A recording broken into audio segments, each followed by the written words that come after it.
ហើយខ្ញុំសូមបិទឆាកត្រឹមនេះដោយសារតែឥឡូវខ្ញុំជួបនារីត្រូវកាន់ដៃរួមផ្លូវកំដរទោះបីជាមានគេប្រាប់រឿងអតីតអាប់នាងជាមនុស្សល្អមិនល្អបច្ចុប្បន្នខ្ញុំសាងស្នេហ៍ស្មោះសរមិនស្ដាយក្រោយឡើយដែលខ្ញុំរៀបការកូនក្រមុំ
ឲ្យមេតាករណីករណាលោកឲ្យស្ងខាប់ជុំយ៉ាងតែពីវិញចេញទៅនេះក៏ឲ្យទៅ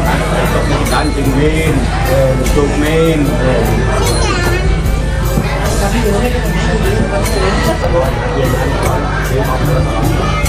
រត់ដល់ស្អាតមិនឡងទៅណាក្នុងណាណាមិនឡងមិនឡងណាឡងមិនឡងមិនឡងមិនឡងបាក់ស្អីកូនចៅជាក្រោយពីណាបាត់ណាអាណាស្អាតជួយខ្ញុំសិនស្អាតកែវបោសក្តាប់ឋានៈរាមតាមវត្តគាត់កណាប្រាំវិហារអ្នកកັບសាលាចង្ការស្រែបាយសឹងបងពួរជួទលេឆ្លេចន្ទអាសាព្រៃកំពូលផកត្របាក់រវាំងជុំជំរុំកោះទេវតាទាំងអស់សូមទីនេះស្នេហ៍ចាប់តាមអំពីស្អីយើងទៅអំពីរូបភាពចាំធ្វើវិធីមួយកំបោះចាប់ដៃនេះទៅសូមឲ្យចៅការអំពីកំចាត់បងនៅហេតុអិតអុរិសាលោកគេទេវតាមេទេវៃទេរីជ័យជុំជិតស្នាជ័យឆាសម្ដែងជ័យឆាឧបរុំទុកសោករូបបៃជ័យឆាសម្ដែងប្រកាសជ័យមែនសួស្ដីសក្តិការសួស្ដីលះពីបារមីសួស្ដីសង្កតិបារមីបំពោះសួស្ដីជ័យសួរប្រកាសជាជួសមែនសុខអើយសុខសានថាប្រសើរអត់សល់អត់ឯកឧបមាពោប្រសិទ្ធទីអំពីក្រុងបាលីនាងសេនាកងហេងធរនីរឹកទីខ្លាំងខ្លាលោកឲ្យចំថាប់ទឹមចាំដៃក្នុងរវែងជ័យរសៀលនេះប្រកាសជាបានសេចក្តីសុខសេចក្តីចម្រើនជាងមែនគ្រូមែនសូមគ្រូផ្លែ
ផ្ដាផ្ដល់មនុស្សល្អចូលក្នុងជីវិតអូនអរគុណបងផ្ដល់ក្តីស្រឡាញ់មួយពេញជាគូជីវិតឆ្លងដល់អាពាហ៍ពិពាហ៍បងចេះខ្លំថែតែងតែបារម្ភមិនឲ្យប្រពន្ធយំពីបាក់ចិត្តក្រំគ្រាទោះបងរវល់តែចេញបែងចែកវេលាទោះអូនឈឺជីមិនភ័យមានប្តីកំដរជាតិនេះអូនពិតមានសំណាងបានបងជាស្វាមីបងមានចិនភក្តីស្មងសរបងជាមនុស្សសំខាន់ជាស្វាមីម្នាក់ដ៏ល្អអូនសែនត្រេកអរកូនក៏រីករាយបងប្រៀបដូចជាពន្លឺ